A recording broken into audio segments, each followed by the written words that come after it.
Hope is a beautiful soul.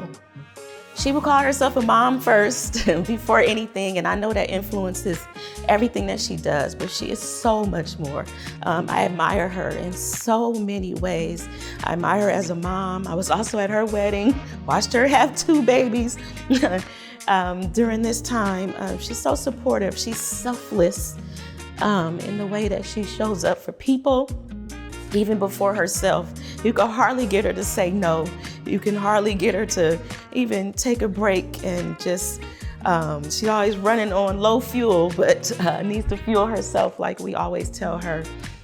And I just am super happy that I have her in my life. Like my other sisters, she never fails. And I just always want Hope to know that she's modest and humble, but she's a warrior and a powerhouse, and I love you, Hope. Hope is the very first community member I got to know. I'm gonna cry, sorry. And I asked her a little bit out of the blue, do you want to join us at a precision medicine conference being hosted by the White House at UCSF? Yeah, she said, and she came, and she was not afraid to take that mic to say what she had to say, and she said it with such richness and storytelling, and the room fell silent. And here was Hope speaking at the White House conference, and without any preparation, because she was talking about her real life. And she and I have a very strong connection. My name is Hope Williams-Burt. I am a mother of 4. I started with the Preterm Birth Initiative in 2014 when they were still a focus group at HPP. I have always wanted to be a family and community liaison, and I always wanted to be that person that bridges the gap between those who are harmed and the people who harm them. And so this work, the Preterm Birth Initiative, has allowed me to tap into my ability to give voice, to validate what I already knew that I could do. And so I've taken the leap. I thought I would only take a year off from the school district, but I've managed to take a long time, some years off, just focusing on community advocate. I'm now a full-time advocate and advisor for community advisory boards, community work, policy work in San Francisco, still with the same attitude. Whatever table, whatever door you open, I will be there. So I keep that philosophy, that motto,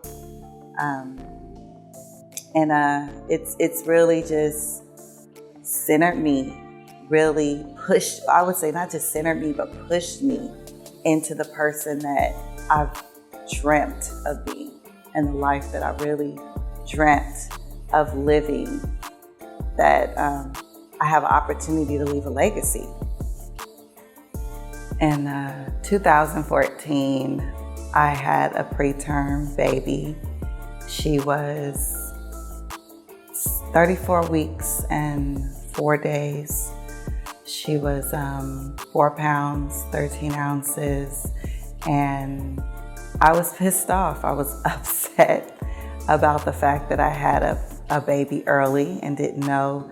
And I was talking to one of the workers at HPP, Nancy.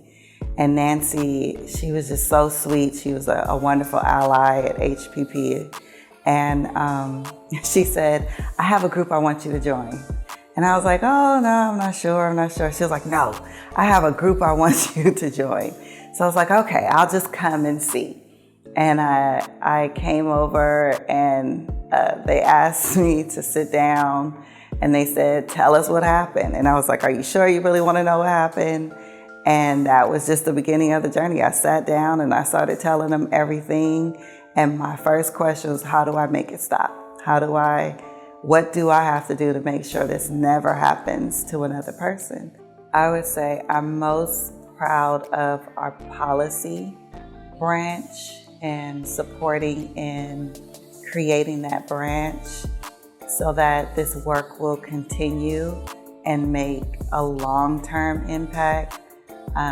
Advocating at City Hall, trying to change the perspective of housing, just living and being pregnant, trying to make pregnancy and being a Black woman in San Francisco a human right that needs to be acknowledged and addressed. So that branching into that policy part of the Preterm Birth Initiative has really been the heart of everything for me.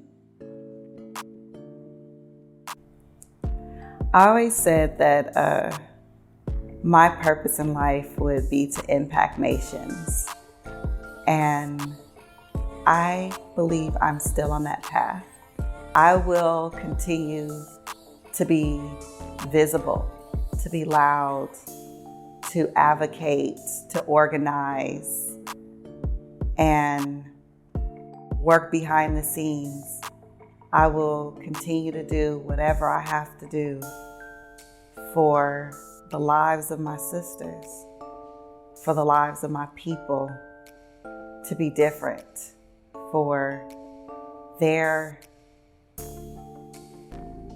them to feel safe and heard. I am always a mother first, so I always let people know that above anything or beyond anything, I'm a mother first. After being a mother, I am a mentor to my community, wanting to change things one life at a time, and an advocate, understanding that my liberation enables me to liberate others.